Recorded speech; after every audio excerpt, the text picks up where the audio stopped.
For the past few months, I've been seeing this scrunchie everywhere, nonstop. It is gorgeous. It's by the brand Good Squish, and they make really beautiful and gorgeous hair accessories that look really high quality, and they're just like really well thought out, all in all. And I personally have been really interested in learning how to sew hair accessories, scrunchies, things like that. I've mentioned to you guys before. And I saw this as the perfect opportunity to kind of play around with that idea and create some of my own versions of that scrunchie. Also, I think Good Squish is a small business, so of course, if you can support them, I highly recommend doing that. And also while we're here, I have a few other DIYs that I would love to make in the hair accessory realm, such as this silk scrunchie from Cowley Studios. I would love to make my own version of this. And then also like a personalized monogram bows, which all of these things I think would be really great gift ideas if you're watching this before the gifting season or if you have like a birthday thing coming up. I think these would be great for that. Okay, now for my ruffle scrunchie game plan. First up, we're starting with a plain black ruffle scrunchie. It's going to be luscious with some black lace ruffle trim and regular black fabric. Next is the same thing, but in white. Then also Good Squish has this one that has plaid with lace on it, so I think that would be fun. And then lastly, for the ruffle ones, a red and white striped one because I walked into Joann's and I saw this fabric that I really fell in love with. Also, P.S. I love looking at the scrap section where all the remnants are, and so you can get smaller pieces for cheaper. And then of course, they have so many different laces to pick from. And now let's make them. To start us off, this is what I ended up using, but you can definitely scrounge for this project. Like, you don't have to have everything like perfect, I feel like.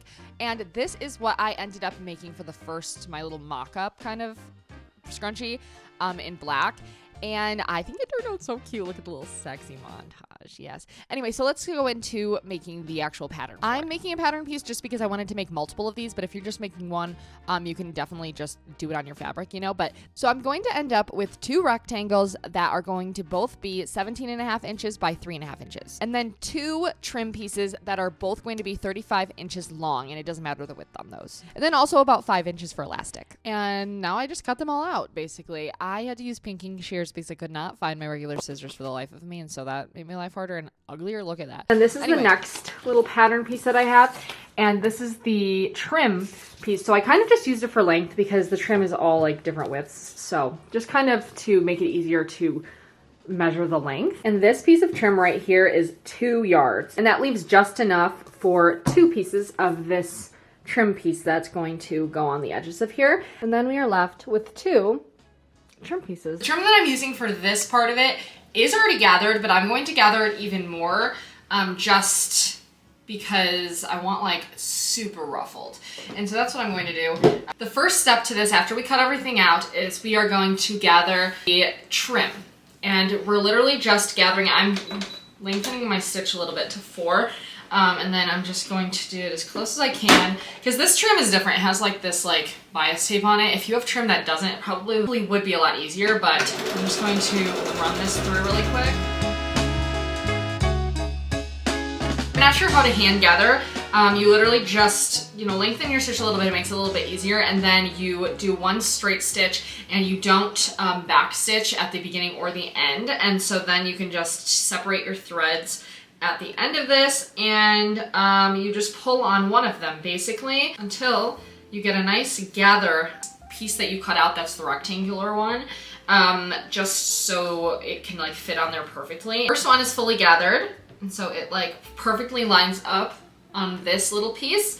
And now we do the exact same thing to this one. I should have done them at the same time, like this part of it, but you know, I didn't. Now that both sections are indeed gathered, you want to take them and put them on your little rectangle that you have here cut out. To put one on the top, and you want the ruffles going inward, and then you make that fit on there, and then you're going to pin that or clip it in my case, and then you do the exact same thing with this side. You're going to have something that looks really very beautiful, honestly, like this. And then you are going to take your other piece of your rectangle and you are going to sandwich that all in. It is literally going to be a sandwich, and you just want to make sure all of the ruffles are, I'm just going one by one and kind of pinning over that and making sure everything is laying flat underneath as well. You're going to sew a line straight down each side. You just want to make sure that you have everything in between like I just said.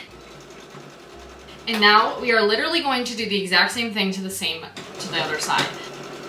And essentially you are literally just going to turn it inside out, like a little intestine or something. No. Yeah, you're just gonna turn it inside out. I just like to kind of pull from the bottom and then the top. Have it. This is what we're left with. And It already is looking so cute. I love how ruffled it is. Like whenever you picture this as like a little hair piece, I think that is so cute. Actually, after that, we are going to draw 2 straight lines down the middle. If I was making this for someone else, I would press it in between, you know? But for me, I think it's all right. So I'm gonna do that. A little straight line there. And that is good enough for me. Okay, there's 1 sewn. And now we do the exact same thing to the other line. Next, you're going to take your elastic and you're going to measure 5 inches. That's just what I do. I mean, you do whatever you want. If you want to wrap it around your hair twice, or if you have really thick hair, you might want to adjust this.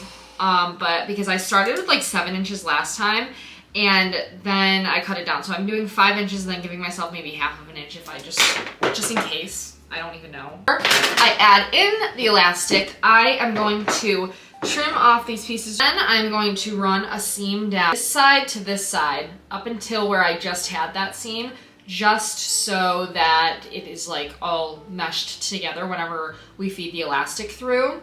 Because then when you turn it inside out, it looks like this, and it kind of is all connected. So this is what we have so far, and then we're literally just going to start threading the elastic through the opening in the middle, in between there. Pin one end to the actual like piece, and then have one to, and in case you hear a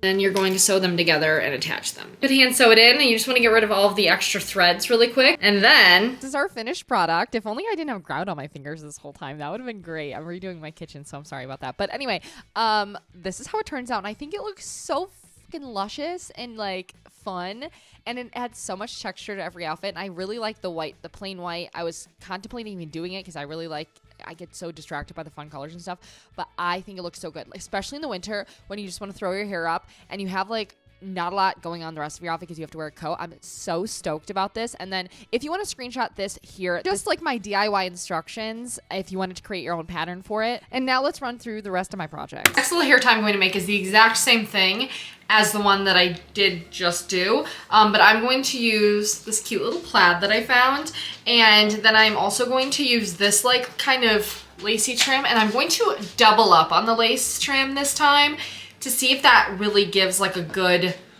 oomph. I want to do right sides together, I think.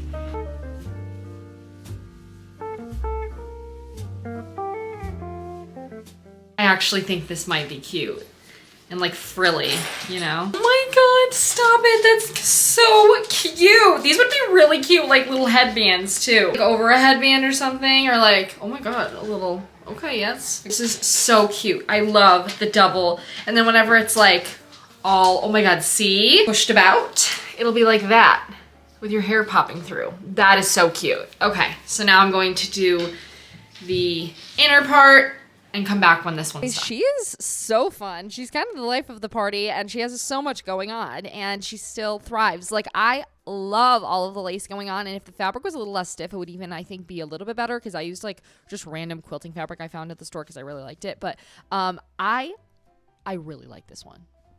Next, I found this amazing red and white striped fabric, and so of course I had to do that. This is like one of my favorite combinations and patterns with color combinations with pattern. Cut out the exact length of ribbon that I would need for gathering it. I think I'm just going to gather this and make my own little ruffle moment. I think I'm going to fold it over and then gather so that this edge is finished. That is exactly what I did, and it turned out great. I think if I picked a fabric that wasn't super stiff, it would be even better, like a lighter weight fabric or something like that. But this is how it turned out, and it's so circusy, and I love it.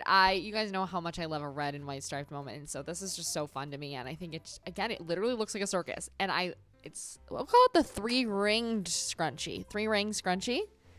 Next, I saw this one particular scrunchie on Collie Studios, which is one of my favorite brand designers, whatever, right now, and they have the cutest scrunchies. They're like a calming color palette and just look really sleek. And so I found this like lining material at Joann's, and I was like, okay, I think this will work if I double up on it. That one, it's like 100% silk. I could not find anything similar, so I think I'm gonna double up on this and then do like a blue trim with bias tape, and we're just gonna see how it turns out. I'm trying to find something to be a really big and thick circle. And I think that's the way to do it. The fabric folded over, so there's 2. So I'm going to make 2 cuts of this, so 4 pieces total, I think. Now I am left with 4 of these bread tortilla looking things. Okay, next, a circle, and then you are gonna have a smaller circle. And then you're gonna wanna fold and cut that. Like that. Now that we have that, I am going to sew around this circle as close to this line. Probably, I'm gonna give myself probably like just a little bit. And then we are going to flip it inside out. Before I flip it, I'm going to take this, as you can see, this is what it looks like, and I'm going to just snip little tiny, so that when I turn it over, I gotta do this. Flip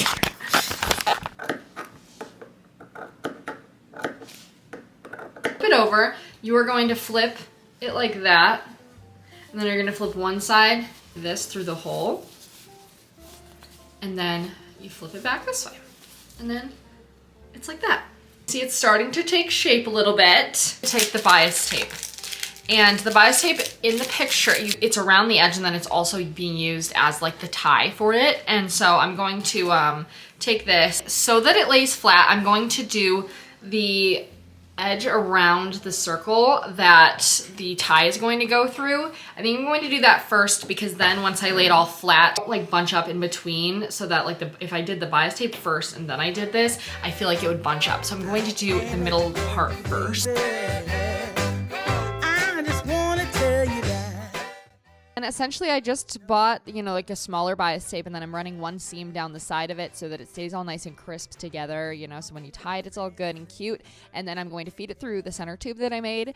And then after that, I'm going to snip a little like entryway outward, if that makes sense, on the outer part of it, so that you can feed that through. So both ends come out the same hole basically. And there's definitely a better way to do that, but then you are just going to do bias tape all around the sides, and you're basically done.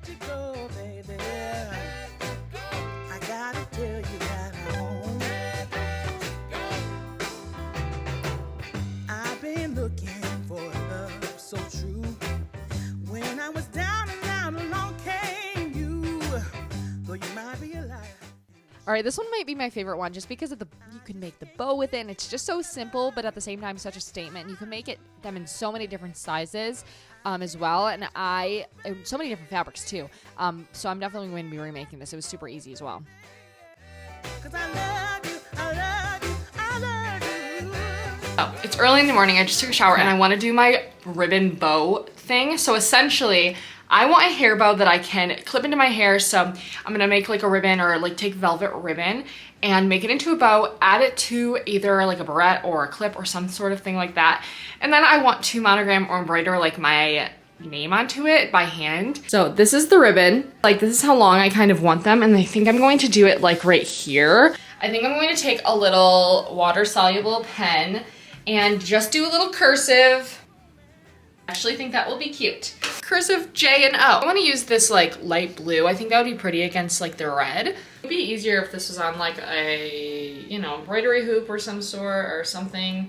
I don't know what you could do honestly for this, but that's literally all I did. And you know what? I'm just going to add like a little clip into it. I just slide it in between, and then I keep it there, and then it's easy to like attach to your hair. And this is how one of them turned out. That was the second attempt, and this was the first attempt, and it's not my best, and I'm okay with it looking shitty. I actually think it's kind of endearing, but these are a little on a different level, but I do like it. If I had smaller thread, I think it would be even better. I'm so sorry my audio got messed up here, but thank you guys so much for being here and for watching this video. I hope you enjoyed it. Let me know if you end up trying one of these, or if you have a better way of doing anything that I mentioned, because again, you guys know I'm very much so a newbie, and I just kind of was trying some things and really wanted to learn how to make these things. So I had a lot of fun. I hope you guys did too. Subscribe if you are not already subscribed, and I'll talk to you guys next time. Thank you so much for being here. I love you. Screen, I will link the instructions or put them somehow down below, my little graphic thing that I made, just in case that helps. Bye.